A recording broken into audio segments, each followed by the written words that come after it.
Merci de choisir NAL TV International. Mesdames et messieurs, bonjour et bienvenue à cette nouvelle émission de Midi au Caire, un programme qui vous présente tout ce qui s'est passé sur la scène égyptienne ces dernières 24 heures. On va commencer donc par cette nouvelle concernant le chef de la diplomatie, Sameh Choukri, qui a eu une série d'entretiens téléphoniques avec ses homologues et de hauts responsables internationaux sur la détérioration continue de la situation dans les territoires palestiniens occupés et sur les violences et les attaques israéliennes menées contre le peuple palestinien.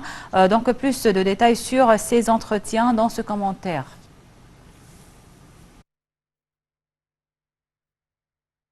Le ministre des Affaires étrangères, Sameh Choukri, a évoqué lors d'un entretien téléphonique avec le vice-premier ministre jordanien et ministre des Affaires étrangères, Ayman Safadi, la détérioration continue de la situation dans les territoires palestiniens. Au cours de l'appel, les deux ministres ont discuté de l'importance de continuer à travailler pour trouver des moyens immédiats afin de mettre terme à la confrontation dans la bande de Gaza et empêcher toute provocation à Jérusalem.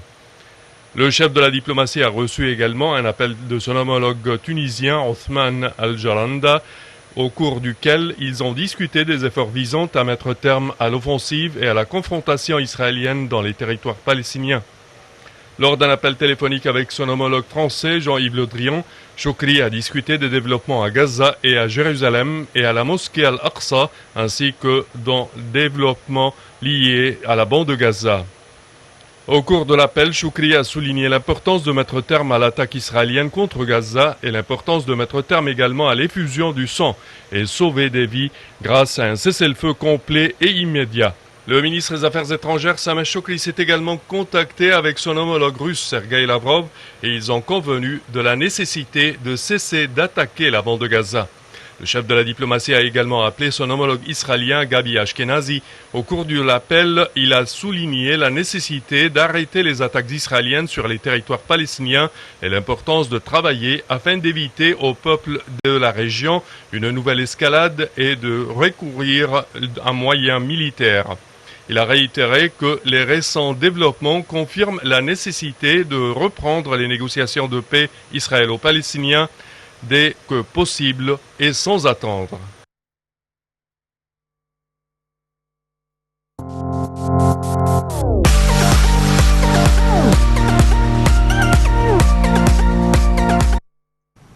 Le grand imam d'Al-Azhar, Dr Ahmed Taïb, a appelé les dirigeants du monde à soutenir le peuple palestinien à travers des messages en 15 langues, dont l'hébreu, diffusé via son compte officiel sur Facebook. Le grand imam d'Al-Azhar a déclaré, je cite, « J'appelle les peuples du monde et leurs dirigeants à soutenir le peuple palestinien dans sa cause légitime et juste pour récupérer son droit, son territoire et ses lieux saints. » Fin de citation.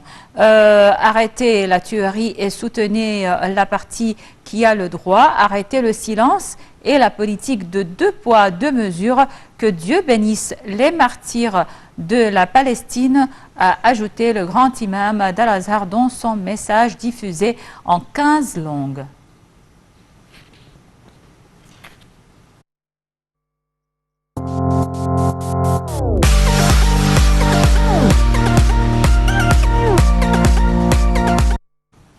Les forces navales égyptiennes et américaines ont effectué un exercice naval dans la zone de la flotte du Sud, dans la mer Rouge. L'exercice a eu lieu avec la participation de la frégate égyptienne Taba, du bateau lance-missile 18 juin, du destroyer américain Harley Burke et de deux croiseurs américains.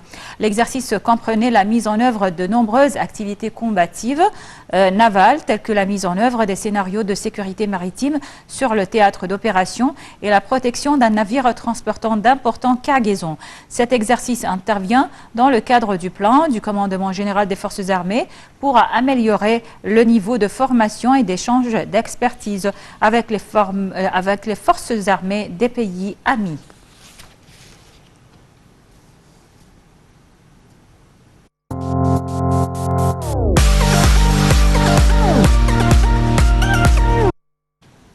Le ministère égyptien de la Santé a annoncé que 558 personnes rétablies du coronavirus avaient quitté hier les hôpitaux de confinement après avoir reçu les soins médicaux nécessaires, portant le nombre total des cas guéris du Covid-19 à 179 817 cas. Le ministère de la Santé a toutefois déclaré que 1197 nouveaux cas positifs et 56 décès avaient été recensés hier. L'Égypte a comptabilisé jusqu'à présent un total de 243 317 cas de contamination, dont 14 206 décès.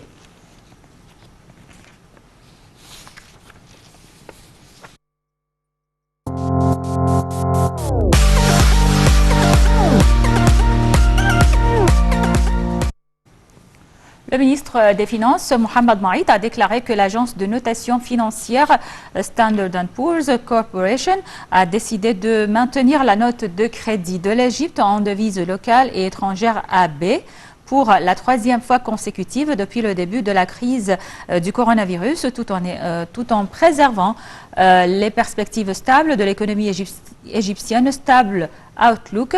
Selon lui, cette décision reflète la confiance des institutions internationales et des agences de notation dans la capacité de l'économie égyptienne à faire face positivement aux répercussions de cette crise.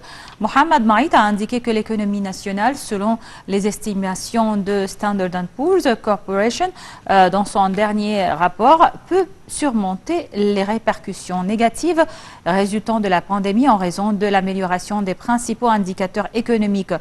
Le ministre des Finances a relevé que l'équilibre des politiques économiques et financières menées par le gouvernement et le ministère des Finances au cours des dernières années et pendant la période de lutte contre la pandémie a contribué à faire de l'économie nationale l'une des quelques économies dans le monde ayant réalisé une croissance et une amélioration des taux de chômage en 2020.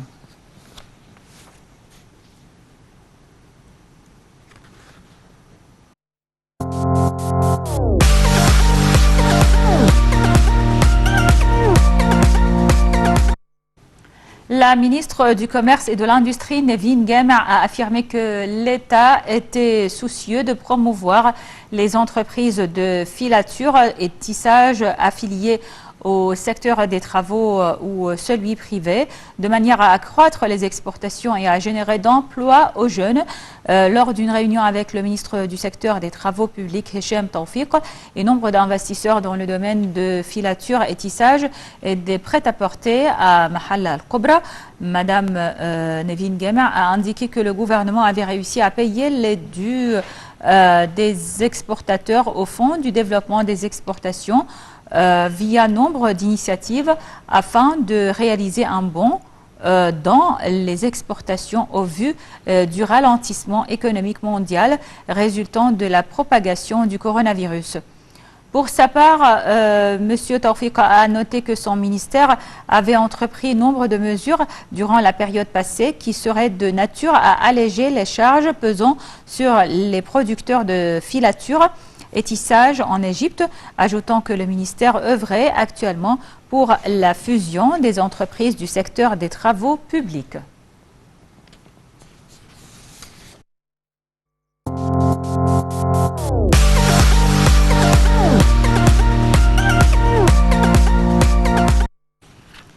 La ministre du Plan et du Développement économique, Hala Al-Saïd, a affecté 150 millions de livres égyptiennes supplémentaires au projet Mehwar Al-Firdaus en vue d'accélérer l'achèvement des travaux conformément au calendrier fixé. Dans un communiqué publié jeudi, Madame Hala Al-Saïd a affirmé le souci de son ministère de fournir le soutien nécessaire à la mise en œuvre des projets nationaux en cours avec 1,191 milliard de livres égyptiennes coût de la première phase.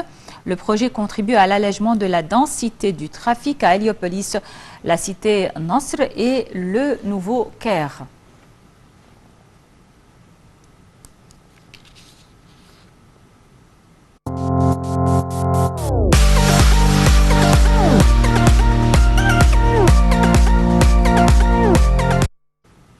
Le Conseil suprême des Antiquités a accepté lors d'une récente réunion d'enregistrer 43 icônes supplémentaires du monastère de Sainte-Catherine, peintes du 6e au 9e siècle.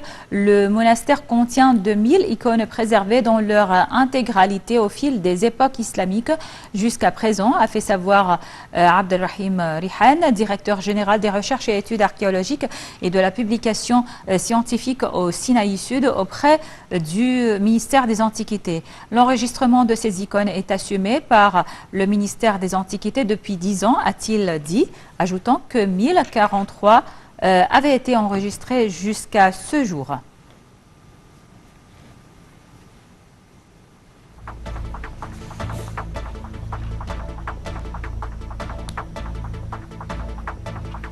Voilà donc, c'était tout pour cette émission de Midi au Caire. Merci pour votre attention. Je vous laisse avec la suite de nos programmes sur Nile TV en langue française qui se poursuivent jusqu'à 13h heure locale du Caire. Donc, bonne suite de programmes sur Nile TV International et bonne fête à vous tous.